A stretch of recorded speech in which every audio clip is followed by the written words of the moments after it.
และบนนี้ก็เป็นบอลถ่ายรูปอีกจุดหนึ่งเนาะเป็นบอลถ่ายรูปงามๆเนาะก็คือหน้าสเตตัสอยู่ Facebook นั่นเองแล้วก็ถัดมานี่ก็จะเป็นฮานน้ำมะเกียงน้ำมะเกียงเนาะอันนี้เขาเป็นมักจ่องวะอันนี้เป็นมังยังเนี่ยน้ำมะเกียงบนเขาจ่องวะโอ้พอแล้วบแม่ค้าใจดีหลายเนาะตั้งแต่มานี่เนาะกี่เกือบบริเสียเงินเลยแม่ค้าว่าจะให้ชิมมดอันนี้จีชิมอันนี้น้ำเท่าไรอันนี้ชิมฟรีอ๋อแม่ค้าชิมมีอันนี้รสยังนี่รสเผ็ดรสชีสรสปิ้งปลาปิงก้ารสนี้เบิ้งชิมฟรีแม่ค้าว่ารสชีสเบิ้งรสชีสก็กินต้องกินครบรสต่อไปรสเผ็ด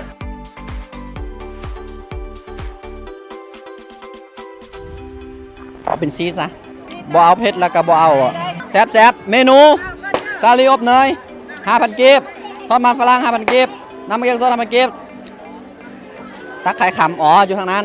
ตักไข่ขำมันอยู่ทางนั้นอันนี้เป็นฮานเดียวกันเนาะมันซื้อว่าฮานเฮาเฮ็ดโอ้เป็นฮานเฮาเฮ็ดเองโอ้ฮานเฮาเฮ็ดหยังมีแต่ฮานแซ่บๆมีแต่คนใจดีเนาะทางแม่ค้าหมอนี่ยังบ่ฮอดเครื่องได้ที่กินย่างมานี่ยังบ่ฮอดเครื่องคือว่าโดยเท่าไรให้ซีมอีกแล้วอิ่มแบกทองกลับบ้านเลยขอบใจแม่ค้าหลายๆเด้ออย่าลืมมาอุดหนุนเนาะมีตักไข่คำเลยกะได้เดี๋ยวจะไปลงนี่ฮานใส่ซื้อฮานเลยฮานเอาเฮ็ดหยังโดยขอบใจบอกเลยแม่ค้าใจดีทุกฮานแม่ค้างามทุกฮานแล้วกันพ่อค้าอีกและเฮาก็มาเจออันนี้เขาเอิ้นสถานีคายน้ำ32สถานีคายน้ำ32ยังหัว32นี่มันมาจากหยังมาจาก EP 32ฮะมาจาก EP 32อ๋อมาจาก EP 32ไม่ยัง EP 32เศรษฐศาสตร์การเงินภาครัฐพับลิกห้อง3ปี3/2โอ้มาจากปีนั่นเองปี3/2แล้วคือกับห้านที่ผ่านมาเนาะห้านแต่ว่าห้านนี้เน้นเมคาเด้อบนเน้นน้ำเมคากับพ่อคาเด้อเบิ้งเลยเฮาบนเน้นน้ำเนาะอันนี้มันนั่งได้ป่ะมันให้นั่งพร้อมเพียงเคินพร้อมเพียง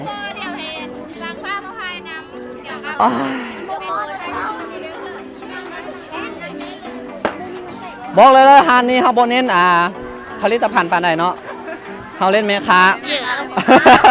เล่นเมคาเลยพ่อค้าแต่ว่ามาเบิ้งน้ำเนาะแซบน้าแซบอันนั้นมันน้ำอย่าง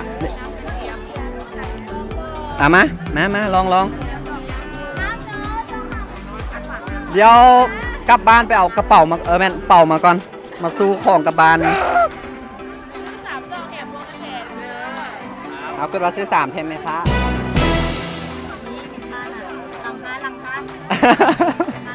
แม่ค้าลังฮานเด้อไผมาแล้วไปลังฮานเด้อจะได้แม่ค้าโอ้ยเราเล่นเท่าไหร่นี่5,000 กีบถ้าต่อเด้มาอ๋อถ้าเอาจ้องมาคืนแล้วจ้องต่อไปเราจะได้4,000แม่นบ่น่าแม่นเอาจ้องมาแต่บ้านก็ได้เฮ็ดจากไม้ไผ่ก็ได้มันสู้ได้แล้วก็คือว่าได้โอ้น่าแซ่บมันน่าแซ่บเนาะน่าแซ่บทางคนขายแล้วก็ทางผลิตภัณฑ์ของท้ายจอกน้ำได้เพื่อนวะกินนะฮานนี้บอกเลยว่าต้องอยู่ดนมาแล้วต้องอยู่ดนเนอะเสื้อพิธีกรต้องอยู่ดนฮานนี้นะขอบใจสำหรับแม่ค้าหลายๆอย่าลืมมาอุดหนุนเนาะที่สถานีคายน้ำ32พ่อค้าก็รอได้พี่พ่อค้านี่พิธีกรบูสู้เลยเว้ยว้าวพิธีกรรอกว่า วาวยอกไปต่ออ่ะขายน้ำอีกแล้วขายน้ำอีกแล้วสบายดีโอ้มันจะเพิ่นมาขายน้ำเส้นกันแต่ว่าคอนเซปต์ต่างกันขายน้ำคือกันแต่ว่าคอนเซปต์ต่างกันอันนี้เอาจองมาใส่ทางนี้ละรุด4,000ได้บ่ฮะอีหยังก็อ๋อนี่และอันกินเบิร์ดเราจองมาเสิร์ฟน้ำเป็น3กิบ ว้าวมีแต่น้ำกับน้ำแต่ว่าห้านนี้เบิ้งเมค่าพี่เบิ้งเมค่าพี่งามบ่งามเราอย่าลืมมาอุดหนุนเด้อน้ำกระแซบน้ำคือกันบ่หรือวะคนละห้านแล้วเฮ็ดคนละแบบหักโลกเป็นห้านหักโลกเฮ็ดจากใบจากอันนี้ตามที่ประสบการณ์เนาะประสบการณ์ชีวิตเคยไปตกหย่นอยู่แถวทวีปอะไรฮู้อยู่กาญจนบุรีเขาก็จะเฮ็ดจังซี่เนาะนั่นบ่อยู่อีหยังเกาะมันเป็นพระราชวังอีหยังเขาเฮ็ดเป็นอันนั้นเลย มันจะทุกสิ่งสูงดอกเคยไปอยู่เขาเช็ดอันนี้แล้วก็เอากลับบ้านหักโลกพอรู้กะเฮ็ดจากธรรมศาสตร์เบิ่งมาเบิ่งใกล้ๆนี่บ่เป็นหยังมันบ่เน้นหุ่นน้ำหุ่นบักหลายอันนี้เขาเน้นผลิตภัณฑ์จากเฮ็ดจากธรรมศาสตร์หักโลกหักธรรมศาสตร์บ้านใส่แล้วกลับมาใส่ได้อีกแม่นบ่นั่นขอบใจ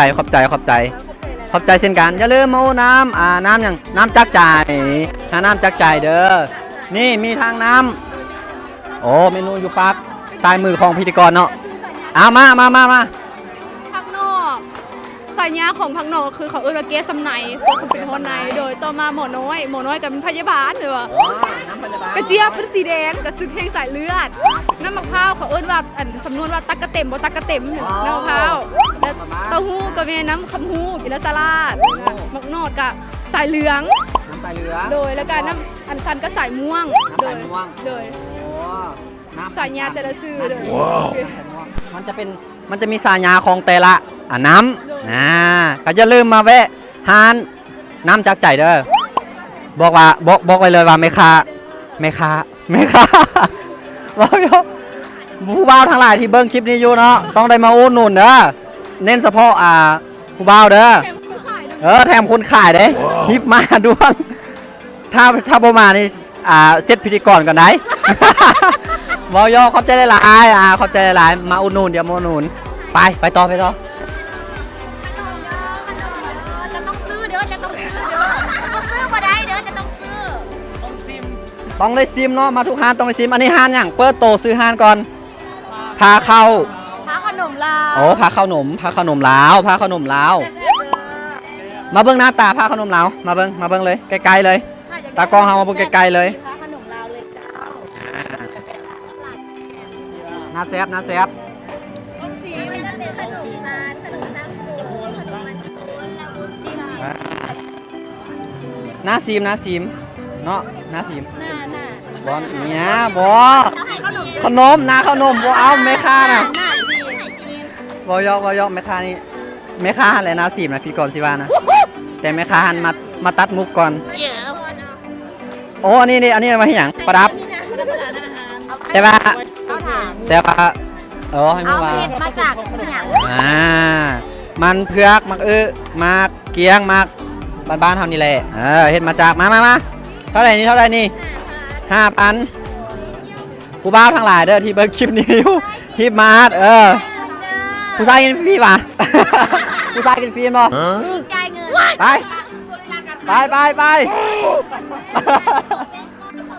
คอมเมนต์ก่อนว่าเป็นแล้วได้ต้องอันมากที่สุดอันเขียวๆนี่แม่นหยังเขาเอิ้นวะเขียวๆนี่ขนมซันเฮ็ดจากเฮ็ดหยังนี่ใบเตยขนมซันใบเตยเนาะ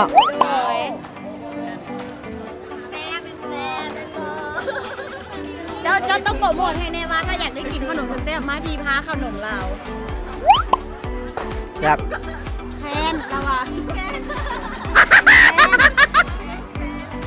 เป็นยังไงเป็นสวัสดิ์เลยบอกแซ่บว้าวส่วนโตเนาะนี่เนาะมันแค้น บางคนอาจจะมักขนมหวานๆแบบนี้เนาะผู้ใดที่มักสำหรับผู้ใดที่มักก็มาอุดหนุนก็ได้เนาะแซ่บอีหลีบ่ปฏิเสธแต่เก๊กี้เป็นคนที่บ่มักกินอันอย่างแคนๆเนาะมักแนวเลี่ยนๆแนวนี้นี่แซ่บกินเท่าไหร่ก็แซ่บ2 แถม 1อันนี้มักแท้นี่เนาะมันกินง่ายมันบ่ฟื้นขอฮานี่ขายอันอย่างก็ไปเป็นเซลล์ขายได้เลยโอ้มันคือแข็งนี่โบงูไหมครับมากินแล้วนะครับต้องลงไปเฮ็ดแม่ค้าเฮ็ดบ่แม่ค้าขายไอ้เลิฟพาเข้าขนมลาว นมด้วยกันนมมันมีแต่นม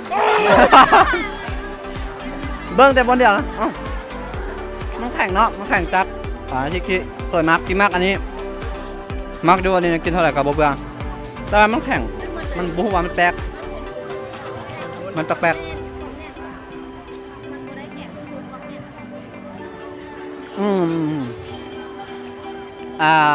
รสชาติบ่หวานหลายปกติมันจะหวานแล้วก็พี่เส้นจักความรู้สึกที่ได้กลิ่นเนาะเท่าไหร่ลังมัดราคาเสียหายมื้อนี้หับล้างถ้วยบ่ เมาเล่นแม่ค้าในฐานะเป็นแม่ค้าตัวรักบ่รักเลยบ่ได้รักของไผ่เลยบ่ได้รักของไผ่เลยพี่เส้นทานมาให้ผู้บ่าวมาซื้อให้ผู้สาวมาซื้อผู้ชายกินฟรีผู้หญิงจ่ายเงินเด้อถ้าอยากได้ขนมแซ่บๆมาที่พาขนมลาวได้เลย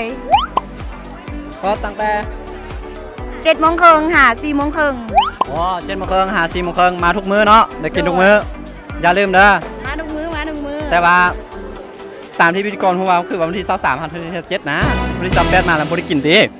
แม่นปิดแล้วต้องมาความจริงแม่ค้านี่เบิ่งทางนี้นี่โกหกแว่นคิดตัวเด้อมันปิดแล้วเนาะ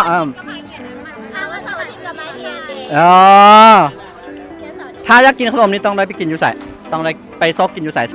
สมมุติว่ากายวันที่27ไปสั่นกายวันที่27ไปเขาอยากกินสิเขาอยากกินอยากกินโอ้อยากกินขนมสั้นน่าแซ่บติดต่อเปิ๊บนี่ทางนี้มาทางนี้มาเข้ามาทางนี้ว่าหมดมื้อนี้ไปแล้วไล่คนไหนอยากจะกินอยู่ก็สามารถติดต่อพวกเรามาได้เพราะว่าพวกเราจะสั่งให้กินเนาะที่เบอร์24โต9627 24โต9627เบอร์งามคือคนเนาะจื้อง่ายอยู่พิธีกรยังจื้อละเนาะว่าสำนีมาก็จื้อละอย่าลืมมาอุดหนุนที่พาขนมลาวแซ่บอีหลีแม่ค้ากางามแม่ค้าก็ใจดีแม่ค้านี่เป็นเซลล์ค่ายเลยพิธีกรค่ายเก่งเพิ่นมาค่ายเก่งดีเนาะขอบใจหลายเนาะแม่ค้านี่ไปต่อหาอื่นเลยไป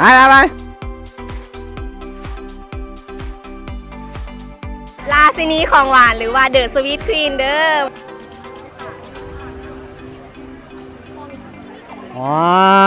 เจ้าหญิงเลยเจ้าหญิงหมดแล้ว